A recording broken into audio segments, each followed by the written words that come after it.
All right, here I'm going to go over a little bit of my tips and tricks for reselling shoes. This is not anything unethical. If you are here for unethical tips, you're in the wrong place. I'm not about that. I am extremely honest with buyers. I will answer any question they want. It's just about how do you sell them? Where do you sell them? What helps you sell them? It's not about anything else. So I'm pretty happy, obviously for myself, that most of the shoes that I posted yesterday I've already sold. Because I don't want this to be about, oh, look at these shoes I've got. Anybody want some shoes? Because that's not the point of this. I want to help people know how to do this well and how to use resale as a way to try different brands or to move out ones that didn't work for you, because we can't always know what's going to work for us. I'm trying to speak more slowly in order to not cough. This is lingering bronchitis from my husband to my kids to me just before all this coronavirus stuff started. I don't even think my area had a single case when I got bronchitis. But man, that stuff lasts forever. So if I cough, I'm sorry. I promise it's not COVID. It's just I have children and, you know, they pick up things and they give it to their parents. So anyway, I'll try to give a general overview now. And as you can see, I'm trying to do a horizontal video to see how this goes. It's definitely not as easy to hold and move things. So we'll see. I might go back to the vertical. I don't know. So anyway, there's a table in the background because my husband works in this room. It's not very attractive, but he's home with all this coronavirus stuff and you got to make do. So anyway, number one tip is the Facebook. Facebook is great. On the marketplace, you might get lucky with a really known brand like Zero or Vivo, but Mookie shoes, Balinka, stuff like that, you're very unlikely to find. Really the place to go is, I wish I had something better to show you. You guys want me to like just show you random shoes while we're doing this?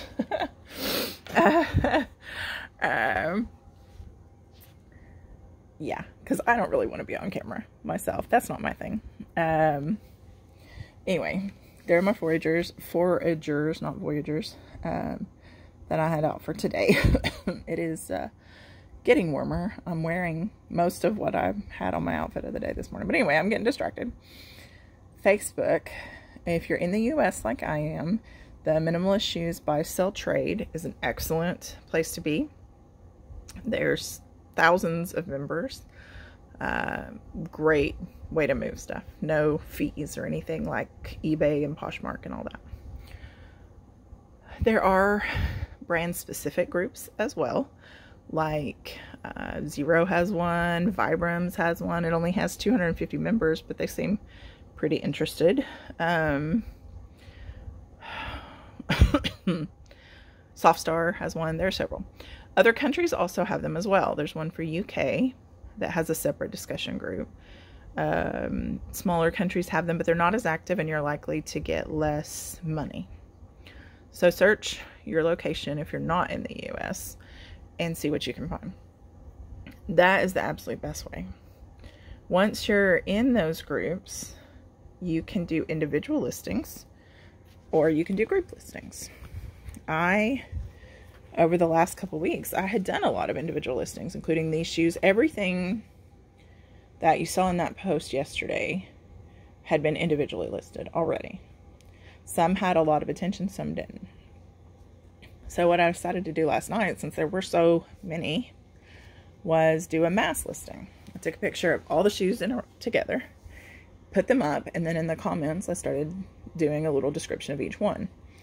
A really important thing that you need to be able to do in order to sell effectively is you need to be able to show the measurement. So what I did for all of mine was I laid them out like this. Just one up, show the upper, one down, I used a different measuring tape that's not as tightly wound as this.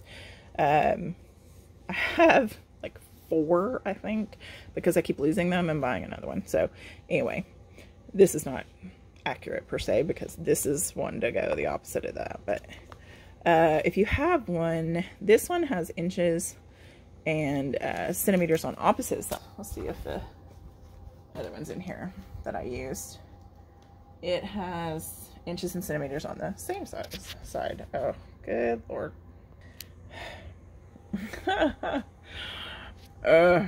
Yeah, I don't like being on camera, but I also have already had to start this video once and restart it, so, because I accidentally turned off my phone before. This whole horizontal thing ain't working for me real well. As usual, you get a low tech extravaganza here. So by laying it out like this, you instantly give people the basic information. If they want more, they can ask, but that makes it simple for people to decide. So I did that. I've seen both strategies work. I've been successful with both strategies, either individual postings or group. This was better than I expected, but a big reason was that people had already commented on previous posts and were interested, but were like, I don't know if I want to spend the money. So what I did for the group post was say, like, all these have been posted before. I'm reposting them now for $5 off of what they were before. Just automatically. I also said I would bundle price. So if they bought 2, I would take off, you know, $5 for the shipping. That's another thing, is including shipping. I'll talk about that in a second. And I also said that they could make an offer. People know how expensive minimalist shoes are, and there are some people who are big deal makers, and they will jump on that offer chance. I got an offer request right away. It was kind of lowball, but I took it. I would have been pretty frustrated if everybody had done that.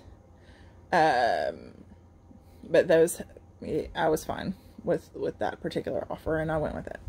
So between those 3 things, discounting off the previous, bundle pricing, and accepting offers, it got a lot of attention fast. The other thing was I include shipping. I'm in the US, so I include continental US shipping, and I say that I will ship further for split costs. That means I expect to spend a certain amount of shipping, and what I'll do then is, if they're international, I've shipped to Canada, I've shipped to Iceland. That one's actually still on track, unfortunately for her. It's kind of frustrating right now for mail. So I'll figure out what it would have been to ship to the US, like $7 or $8, and then if it's 23 internationally, I will say, okay, here's the difference between local and international, so that makes the total this. But for people in the US, the price I list is the price they pay. That helps simplify things. There's less back and forth. That people know what they're going to pay. I guess there's some benefit to doing shipping extra. Maybe it allows you to get a little bit more, but I've never done that and never wanted to. I just want it to be clean and quick. Get the shoes onto somebody who can use them. I mean, these shoes are fine. I've just literally never worn them. I love this brand, but honestly, like, the suede model's a little bit better. They fit me better. They're a little bit tighter. If your foot's right, this sprinkling will actually go away. No problem. But these just fit a little looser on me, and I like this better. So this is something I should have let go. As in, I should have exchanged it. Storehouse, most boutiques have a really good exchange policy, and I should have done that, and I didn't, because I thought, I really like that color, I'll wear it, but not really a metallics girl so much. Anyway, so those things help simplify and help people know that they are getting a good deal. I lost money on everything I put up. I did. And that really bothers some people. It doesn't bother me so much because, one, traditional shoe shopping, if you spend gas and time going around to all these different stores, then you're costing yourself anyway. you'll also spend money on bad meals and bad movies and bad entertainment experiences. So if I lose, sorry, $5 or $10 on a pair of shoes, I don't like it. I don't want to do it, but you really can't get exactly what you spent on something unless it's a really popular model. Like, excuse me, the more I talk, the more it starts. Yay, bronchitis, which is like 8 weeks old. Anyway, yeah, kids, I love them. I lost my train of thought. So to me, I guess I'm kind of philosophical about it. Like, I lose a little money, somebody gets a good deal. They're not, they're not going to spend the full price, unless it's a really popular model like Balinka's Promenade, which unfortunately has been bought and resold several times in different sizes recently, because there's a little bit of an issue with the sole size and the volume of the upper. It's like people tend to be too small or too big for it, and they're not really, the range is really narrow. So popular shoes resell quickly, and you can generally get your full amount, especially if you had found some way to use a discount or something along the way. And I can make a totally different thing about that. Discounts, VAT removal, and all that. That'll be a separate post. Anyway, so you have to price it well. Do not expect to get every single dollar back. It's rare. Except you'll lose a little, because the person is taking on extra risk in the sense that they have no relationship with the company if they have a problem or whatever. They're taking all the risk. You're getting most of your money back, but they're accepting risk in the process. So, and you have to be honest. Please be ethical about selling. If you've worn it, don't say it's new. If you've tried it on carpet, you can call it new. But if you've gone outside in it, on your deck or your patio or your driveway or in the grass, then those puppies aren't new anymore. You need to be honest about that. And you need to knock some off your price. I probably give people more info than I should. Like, I bought this secondhand and I tried it on and this, and the previous person said this. You really don't have to go into the life story of each one. Just try to be clear, be honest. Is it new? Is it excellent use? Is it okay? Is it play condition for kids? Be honest. Now, once you've sold it, most people, every purchase I've ever done has been through PayPal. Purchase or sale. There are a few ways to do it. If you're selling, you can request money, and then that person gets to pick if they do friends and family or goods and services. The friends and family means you don't pay a fee, but there are 0 protections, and that means for you and them. They get no shipping protection or purchase protection, and you have the chance that they'll just say, hey, I didn't mean to do that, give me my money back. And you don't really have a recourse against that. So I highly recommend you do not do friends and family. I have literally done it one time recently for someone who is very active in the group, has a, a known reputation in the group, a positive, and it was a low amount too. So I felt fine with that. Goods and services gives you protection, but will cost you a 3% fee. I'd just go ahead and build that idea in. I'm going to lose a couple of extra dollars because of the PayPal fee. The way I actually like to do it, though, is to create an invoice for people. That eliminates the possibility that they can even pay with friends and family. It's automatically a goods and services transaction. And once they pay, well, backing it up, I try to be actually clear in that. It helps me feel more organized. And if anyone ever has a question, I can go back to the invoices, look at the names. All of that's right there. Once they have purchased, the address information's right there. And I can just hit print shipping label and purchase the shipping too.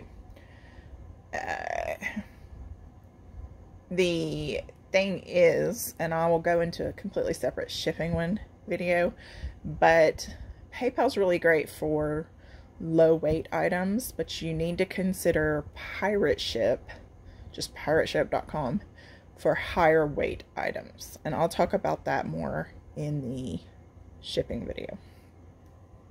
So anyway, I try to be really fast about the shipping. I've already, all of these people, they paid. I printed out their information. I sent them the tracking. It's all ready to go. I'm going to go to the post office in the morning and ship them. I have my money, of course. So sure, if I wanted to delay, whatever, but they want their shoes and I want them out of my house. So it's good for everybody to just go ahead and get them out. If they're small, I will ship them from here just fine. But all of that's not picking up, you know, going to fit in my box. So I'll just run into the post office. I happen to live close. I've had one shipping problem, but that was a forwarding issue and we worked it out between us. It wasn't on my end. PayPal and Pirate Ship are both great. I'll talk more about that. Make sure if you're posting in multiple groups, do something that I forgot to do yesterday. It was share that you're cross-posting. It's just good etiquette and it can help alleviate problems. I ended up with a problem because of the hemp Vibrams. I posted them in the Vibram group, forgot to say they were cross-posted, woke up this morning to messages on multiple posts asking about the same shoes, and I'm trying to figure out who said what first and make sure I award them to the correct person. It can get complicated. I will typically not cross-post until I've given a day or two for the minimalist group to get their first crack at it, because often they'll just go ahead and sell. The buying power in the minimalist group is like, I don't know, 8,000 members or whatever, and all the others have smaller numbers. So you try that first. You might not ever have to cross-post. Always check the group rules. There are designated ways of handling, you know, hold, sold, interested. I like to conduct everything openly. People will message offers or questions and I'll answer them, and I won't try to force people back, but I think it's good for everybody if things are open and it eliminates some confusion. I guess that's it for a general video. I have talked a long time and it's, you know, mostly you've just looked at the purple pair of metallic shoes. If my kids stay settled, I will go straight into doing the shipping video and hopefully get that posted in a day or two. Please let me know if you have any questions, what kind of info you're looking for. I can talk more about the other sites. I have less experience with eBay, Poshmark, and Mercari, but at least on the selling front, I've bought from 2 of them. I've almost sold something on Poshmark. I've listed several times. So there's some different things about each. The nice thing about the Facebook is there's no charge. You're not paying to list, so I really like that. Anyway, please drop me a comment. Let me know what kind of resale info you would like. Have a good day.